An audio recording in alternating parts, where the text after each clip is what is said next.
Yashala, Yahweh, Alahayanawa, Yahweh, Achad, Shemai, Yashala, Yahweh, Alahayanawa, Yahweh, Achad, Shemai, Yashala, Yahweh, Alahayanawa, Yahweh, Achad, Rakti Yahweh, Rakti Yahushai, Rakti Yahweh, Rakti Yahushai, Rakti Yahweh, Rakti Yahushai, Shalom Kakodash. I want to give double honors to our elder apostles and elder bishops of Great Millstone who rule well, as well as peace and blessings in the wilderness in the house of David the elect. I was a high GMSspiritwindLevi.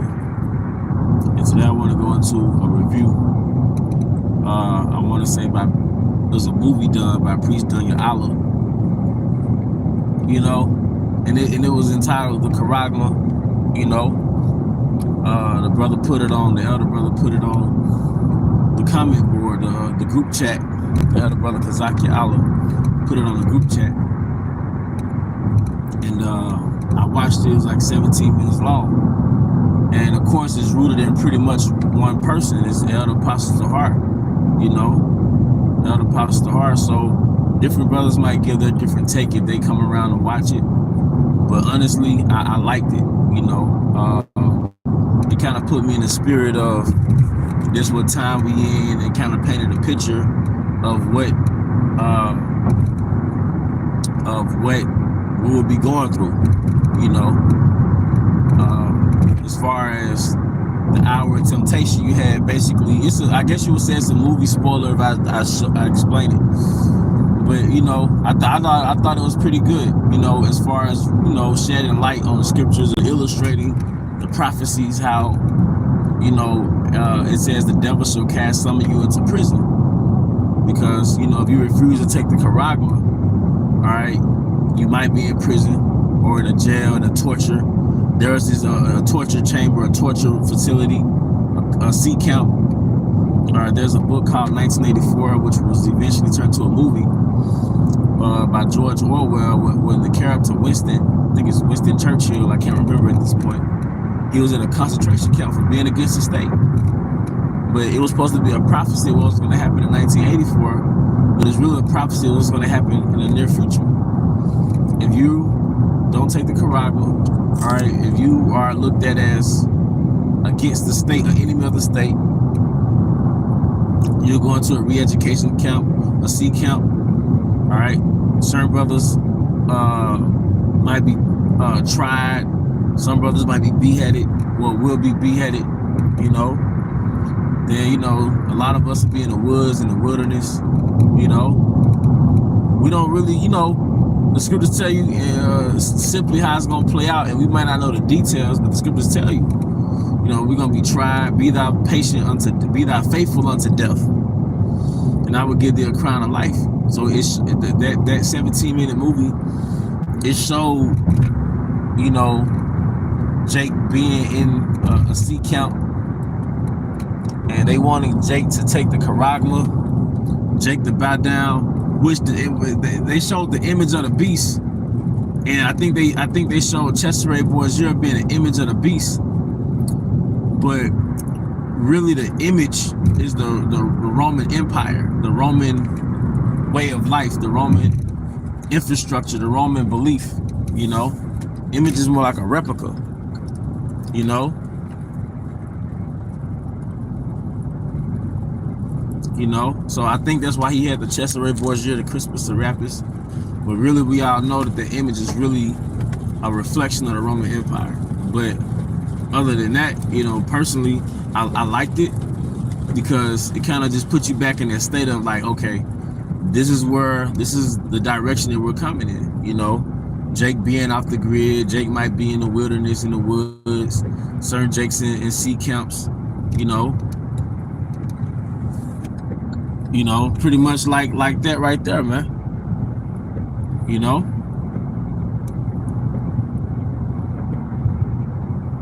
You know, I hate this shit, man. I hate Babylon, man. I hate this shit, man. This society makes me sick. I know I'm going into something else, man, but going back into prophecy, man, they love not their lives unto death. So we would not be fulfilling prophecy if we did not hate this shit, man. If We did not have to get up every day and hate this shit, man. That's real shit, you know? But it's part of the Most High grooming you into not caring about going back to the Most High through what they call death, which your spirit never dies. Your body, all right, you just transfer bodies, man. Your body dies, so to speak. Your body is a vehicle. It's a suit. It's a sleeve. It's an earth suit. So you really leave your earth suit, man. But your spirit transfer from the earth to the spirit world. It's a translation. So we're not worried about death because we understand death. That's why it says in the scriptures that you know the truth and the truth shall make you free. All right? The truth shall make you free, man.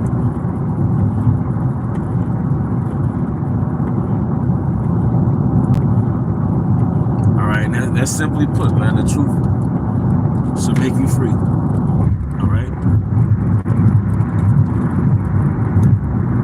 So we know that in the times to come, and I know something is going to happen real soon. I know something is going to happen real soon. I know that Esau has been a leopard towards the brothers in the sense that they doing investigations and they got this and that going on, and it's just only a matter of time before they flag or stage some event, and that event is going to cause brothers to get swooped up, doors kicked in, or you might be out and about and Esau pull up like a jump out boy. And he pull up like a jump out boy. Look up jump out boy, man. They come swoop you up, man. You be in the C count, man.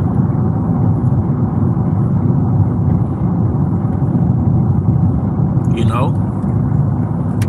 But man, we ain't got nothing here, man. We ain't got nothing to live for here, man. The society is done. And we know that the pain that we go through, the trials, and Shalom, brother, and how about smell shot by some crocodile, the pain that we go through, the tests that we go through, the things that we're going to be going through, in the times ahead of us. You know, it's just the labor of pains before the entrance of the kingdom, man. And that's something we got to think about when you're in the hour of temptation, whether the hour of temptation is you don't have food and you're around your family, all right? And you have the option to plug back into the grid if you take the Caragma. Or the hour of temptation is you're looked at as the enemy of the state and you're on the run, all right? Or the hour of the temptation is you in a C count and you're getting tortured. You're in a re-education camp, they torturing you. You get the name of your Yahweh outside of your head. One thing you have to look forward to is the outcome of all this, the outcome of integrity, man. The outcome of integrity, man. The outcome of integrity, the outcome of integrity, man. And the outcome of integrity is Yahweh giving us a crown of life, which is immortality. And not only will we have immortality, it'll be immortality in his kingdom.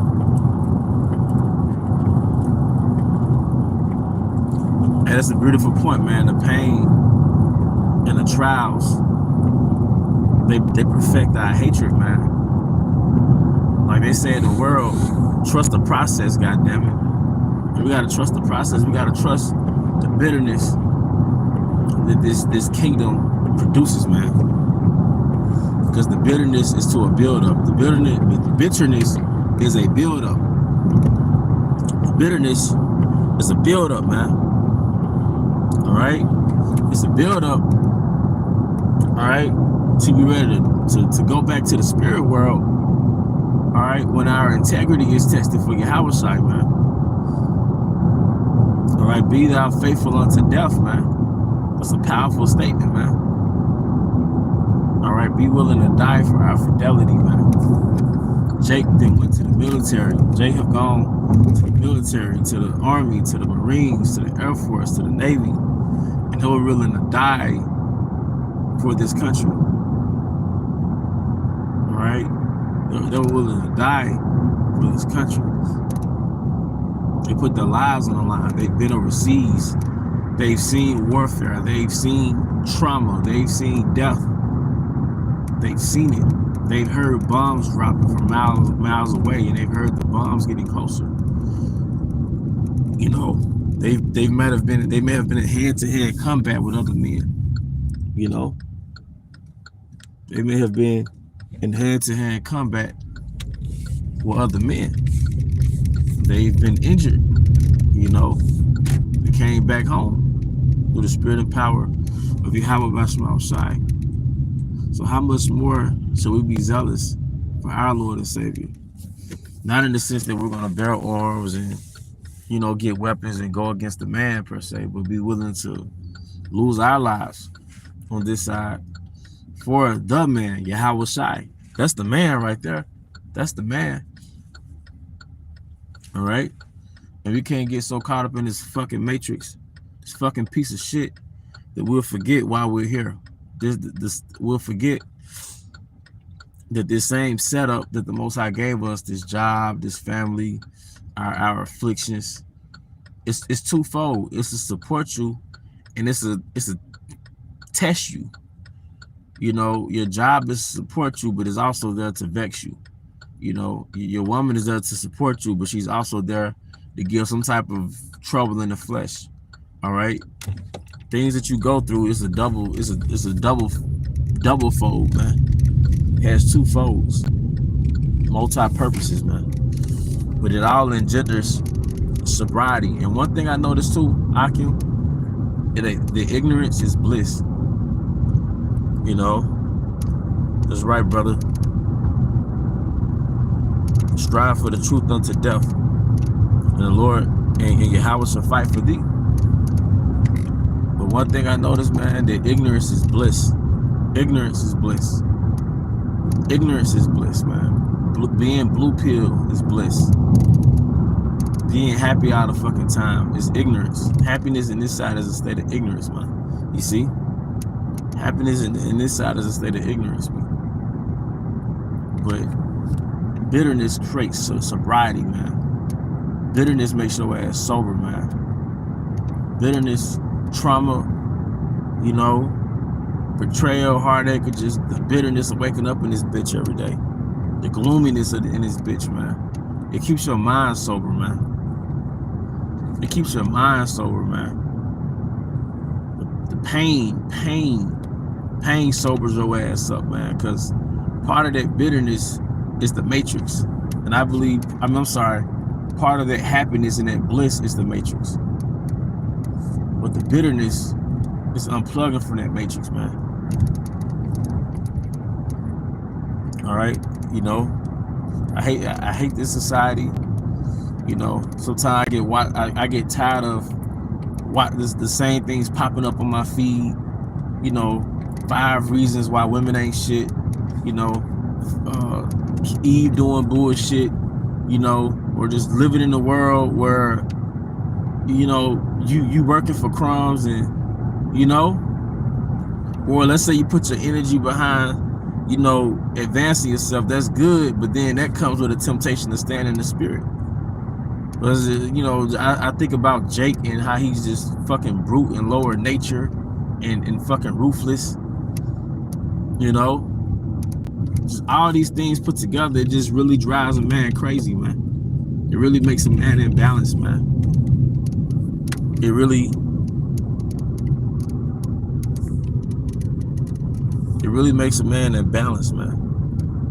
You know, just the real, and like Elder Ariala would say, like, sometimes you gotta stop watching things that keep you bitter. Like, you gotta balance yourself out. You know, you can't keep watching things that just make you depressed, man. You know, so you gotta, you know, do good to yourself, and that's the balance, man. You know, that's the balance, man. That's the balance, man. But shit, you know, be thou faithful unto death, man. And let's not forget that we're doing this for the world to come, man. The reason why we've humbled ourselves in this society and just became workers, you know. Con, bro. Con. The reason why we've humbled ourselves and just put ourselves in a position so we get our daily bread is for the kingdom to come, man. All right, in the kingdom, you're not going to have to be careful with your money. In the kingdom, you're not going to have to be aware of your woman. In the kingdom, you're not going to have to be aware of your friends or the people around you. In the kingdom, you're not going to have to get up and work for another people, man. We're so institutionalized in this shit. We think it's normal to work for another motherfucker, man. Especially at 2/3 of our people, man. You know? But that's all I got, Akim. Be faithful unto death, and I will get a crown of life, man. But with that, I want to give all honor and glory to Yahweh, Bahashim Hawashai, Bahashim Rakakudash. I also want to give double honors to our elder apostles and elder bishops, the great millstone rule well. Peace and blessings, health and wellness to the house of David the elect. Abba, Abba, Kum Yashala, Shalom.